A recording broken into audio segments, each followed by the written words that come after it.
जोंनिफ्रायबो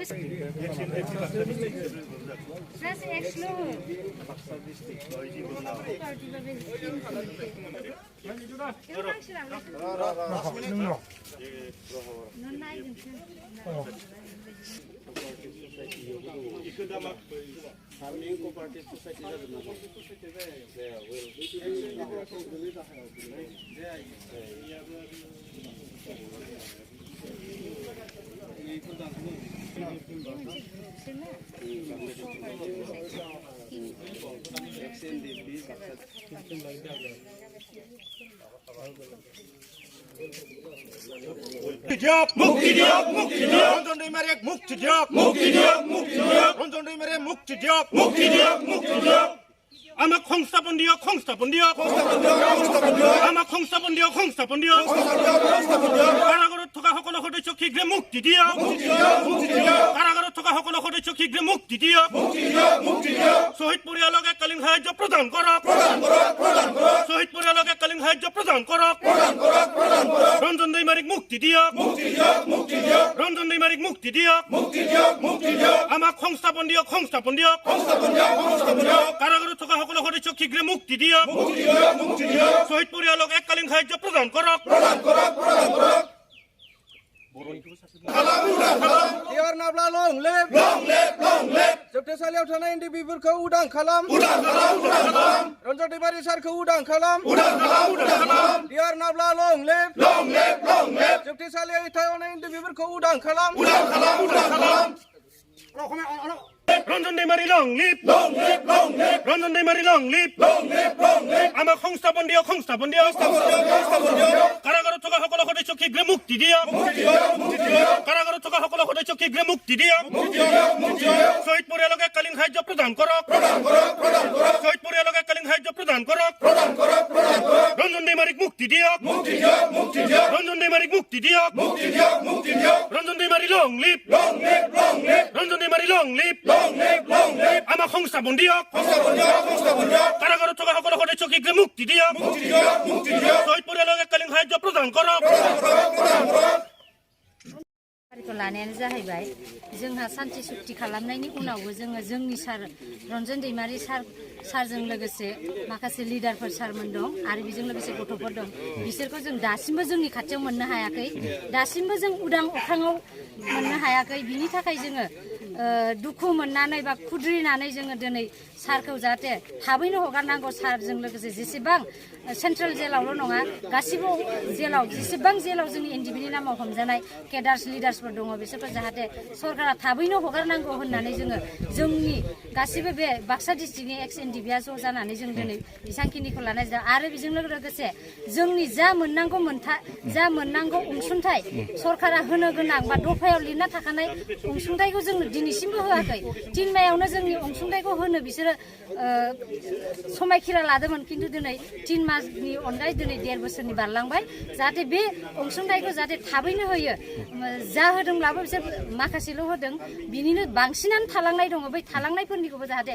थाबैनो होयो आरो माखासे साख्रि बाख्रिनि खोथा दङ जोंहा साख्रि बाख्रिनि खोथायावबो जोङो थाबैनो जोंनि एक्स एनडिपिखौ जाहाथे साख्रिनि बेलायावबो जोंखौ होनांगौ जोंहा बिदि दोनलांबाय थायोबा जोंहा बयगा नेनानै थाया बे हिसाबै जोङो जोंनि गासैबो साफ्रोमबो मोननो लाथावनो हानाय बा होथावनो हानाय एक्स एनडिपि सेंग्रा सिख्लाफोरनो जाहाथे जोंनो बे साख्रिनि बेलायावबो जोंखौ सोनानै होयो लोगोसे जोंनो थाबैनो जोंनो रन्जन सारखौ जोंनो नांगौ जोंनि खाथियाव समाजनि खामानि मावनो नांगौ जोङो दिनै जोंनि एक्स एनडिपिनि गोबां लिडारफ्रानो दिनै एमएलए एमसि एमएलए इएम जालांबाय दिनै बिसोरनि मुङाव सारनि गनायनि रावखौनो जों खोनानो मोना एनडिपिनि मुंखौनो लानाय जों मोना दिनै गबिन्द सारा सासे गावनो सारजों थानानै गाव मोनसे समाव एनडिपिखौ गायसनदोंमोन दिनै मानो बे सारनि खोथाखौ साननो हादिया बेथ' मोननै मोननै दायथ' लानानै दं दा बिटिसिनिबो दायथ' लानानै दङ बे दा आसाम गभर्नमेन्टनिबो लानानै दं गतिके मोननै दायथ' थानायाबो बेसेबा गोजौ थाहैनानैबो दिनै बिसोर सरकारखौ मानो बुंनो हायाखै इन्डिया गभर्नमेन्टखौ मानो नारसिननो हायाखै दिनै बेसे थासेयावबो जोंनि आफादनिफ्राय थासेयावबो जोंनि सारा दिनै मानो जेलाव थाफिननो गोनां जाखो सान्ति सुक्तिया मानि अबेनिफ्राय जाखो सान्ति सुक्तिया माखौ लानानै जों सान्ति मोनखो दा ना जोंहा जिबनाव माबा मोनसेखौनो मोनदों ना गथ'फ्रानो साख्रि बाख्रिखौनो मोनदों ना अनसुंथाइखौनो मोजां होदों बिसोरो ना जोंनि नांगौ सारखौनो जोंनो होनो हादों दिनै सार बायदिया जाथिनि नामाव दिनै जेलावनो हाबनानै दंबाय थायो होमबा जाथिनि मावनाया सोर जाखो जाथिनि बिफाया जों सोरखौ होननो दा बिसोरो दिनै खुगायाव जों जौगानाय नांगौ जौगानाया बे नङा जोंनि बर'नि जानानै दिनै बर'नि थाखाय बर' फिसाफोरनि थाखाय गावनि जिउखौ दिनै बावसोमनानै जेलाव दोननायखौसो बेखौ जुदि बाहेरायाव लाबोयोबासो जोङो दिनै जों सरकारनि सायाव जोंहा फोथायनाय थागोन दिनै जोङो गुबुन सरकारखौ मा बुंनो जोङो दिनै आसाम स्टेटनि जों आसामनि सरकारखौ जों मा बुंनो जोंनि बिटिसिनि सरकारना जोंनि एनडिबिनि साफ्रोमबो गथ'फोरनि थाखायनो जेबो खोथाखौनो बुङाखै दिनैसिमबो सिन्थाखौनो खालामाखै दिनै बिसोरो अब्लालाय होमबा जोङो बै आसाम गभर्नमेन्ट इन्डिया गभर्नमेन्टखौ जों बोरै फोथायनो जों गावनि मानसियानो दिनै जोंखौ सिनायाखै गावनि मानसियानो दिनै बावलांबाय गावनि मानसियाथ' बारा जोंनि आफादनि दिनै गबिन्द सार बायदियानो दिनै जों गावनि गथ' बा गावनि फिसाफोर होनबाबो जों भुल जाया जों बिसोरखौनो जुदि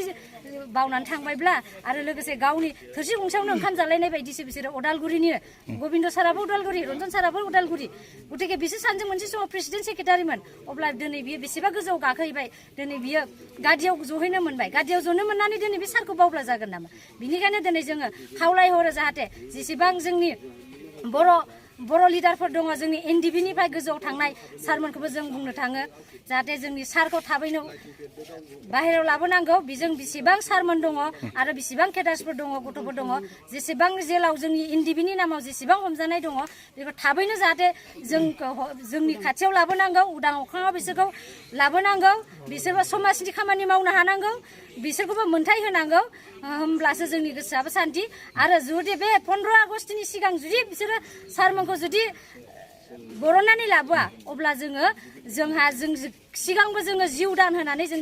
जाथिनि थाखाय नांखाबाय जोङो आरो जोङो गोबां बिनि गोजौनिफ्राय गोजौसिन जों बेसेबां जों नांलांनांगोन बा जों बेसेबां आवगायलांनांगोन हरनो हानांगोन जोंखौ होनो राजि बिटिआर सुक्ति बायदियै दा जिखिनि बारग' एनडिबिफोरा जिखिनि सुबिदाफोर नांगोन बे सुबिदाखौ नासयदों होननानै सानो नामा नासयदों निस्सय नासयदों मानो नासयाखैबा दिनै जोंनि नामखौनो लाया बिसोरो एनडिबिनि थाखाय दिनै साख्रि फैदों मा फैदोंनो बहाथो बोरो साख्रि सोरथो मोनखो साख्रि दिनै एनडिबिनि मोननांगौ अनसुंथाइखौ डिप'जिट 4 लाख होदों दिनै बे हाबाफारिखौ बिराद दुखुनि गेजेरजों लानाय जादों खारन जों बयबो मिथिगौ थांनाय 2020 मायथाइनि 27 जानुवारियाव बर'फोरनि गेजेराव मोनसे थानाय बिराद गोगोम हस्त्र संग्रामि हाथियारजों नांग्रा आफाद एनडिएफबि बे एनडिएफबिया दाख्लै एकर्ड जानानै थांबाय एकर्ड जानानै थांनायनि उनावहाय जोंनि जिथु गोजोन सुक्ति जादों बे गोजोन गोरोबथानि उनावहायबो दिनै जोंनि दैदेनगिरि जायनिखि गायसनगिरि रन्जन दैमारि सार बिथांखौ माबायाव एकर्डआव सागान होखांनायनि उनाव बिथांखौ आरो जेलाव सोनानै दोनहैफिनबाय बिनिखायनो जों गासै एक्स एनडिबिफ्रा बेखौनो दुखु मोननानै दिनै बे हाबाफारिखौ लानाय जादों बिथाङा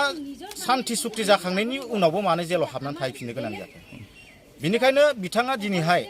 जुदि सान्थि सुक्ति जामारदोंबा बिथांखौ भारत सरकार आसाम सरकार आरो बिटिसि सरकारा रन्जन दैमारि बिथांखौ जेलनिफ्राय दिहुननानै लाबोनांगौ आरो बिथांजों लोगोसे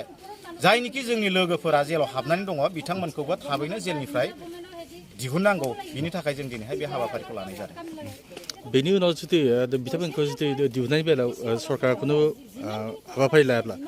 नोंथांमोना माबाफोर गोख्रों सोमावसारनाय हाबाफारि आखायाव लागोन नामा थारैनो जों लागोन बेखौ जों रायलायबाय जोंहा एक्स एनडिबिफ्रा सिगां गुबुन फेक्सनाव गावस्रानानै दङमोनब्लाबो दा जों कअर्डिनेट जाबाय कअर्डिनेशन कमिटिया